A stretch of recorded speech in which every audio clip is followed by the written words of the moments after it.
قطتك بتنام 18 ساعة في اليوم، بس مع ذلك قادرة تتحكم في حياتك؟ استنى، وفي آخر الفيديو هقولك الحاجة الوحيدة اللي لو عملتها غلط قطتك هتعاقبك نفسياً. يلا نبدأ قبل ما القطة تحس إننا بنتكلم عنها. القطط زمان كانت صيادين جامدين، بيحموا مخازن الغلال، وكان ليهم قيمة ومكانة. دلوقتي بيحموا الكنبة وبيحتلوا السرير وبيصطادوا شرابات. تطور طبيعي جدا بصراحة. عمرك شفت قطتك قاعدة بتبص في اللاشيء؟ انت تبص معاها، تتوتر، تحس ان في حاجة. علميا سمعها وبصرها أقوى منك بكتير، فبتلقط حاجات انت مش شايفها. عمليا مفيش أي حاجة، بس انت خلاص اتقفلت. ليه أي حاجة تتحط على ترابيزة لازم تقع؟ موبايل، كوباية، ريموت. القط بيعمل تجربة علمية اسمها نشوف الحاجة دي هتقع ولا لأ. هو عارف إنها هتقع، بس بيحب يشوف تعبير وشك وإنت بتحاول تمسكها. بس استنى، اللي جاي ده هو اللي هيخليك تعيد تفكيرك في قطتك كلها. قولولي في الكومنت، أغلى حاجة قطتك وقعتها كانت إيه؟ القط بينام من 15 ل 20 ساعة في اليوم، يعني يصحى، ياكل، ينام، ويبصلك كأنه تعب في شغلانة 12 ساعة.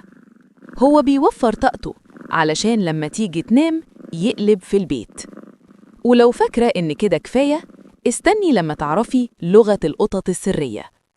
القطط عندها لغة، بس إحنا اللي مش فاهمين. ديل مرفوع، مبسوط. ديل بيتهز، سيبني. ودان لورا، خلاص اهرب. والمواء ده مش للقطط، ده لينا إحنا. يعني قطتك اخترعت لغة مخصوص علشان تطلب أكل في أي وقت ومن أي مكان. القط ذكي جدا وبيفهم اسمك وبيفهم أوامرك. بس الفرق بينه وبين الكلب إن الكلب يسمع والقط يعمل نفسه مش هنا. هو سمعك بس قرر يتجاهلك بمنتهى البرود. مرة ناديت قطة 5 مرات، بصت لي، قامت، مشيت، ولا كأن في حد نده. في ناس فاكرة إنها بتربي قطط، بس الحقيقة القط هو اللي بيربيك. بيخليك تصحى بدري، تشتغل، تتعب علشان تجيب له أكل، وهو يقعد يحكم عليك من بعيد. بس خلي بالك، في تصرف واحد لو عملته قطتك ممكن تزعل منك فعلا. القط مش خاين، هو بس مستقل، مش أناني، هو بس بيحب نفسه شوية زيادة. ولو مش بيحب يتحضن، دي مش أسوأ، دي شخصية. أسوأ حاجة تعملها لقطتك إنك تجبرها على حاجة هي مش عايزاها. القط بيحب الاختيار، حتى لو اختار يتجاهلك.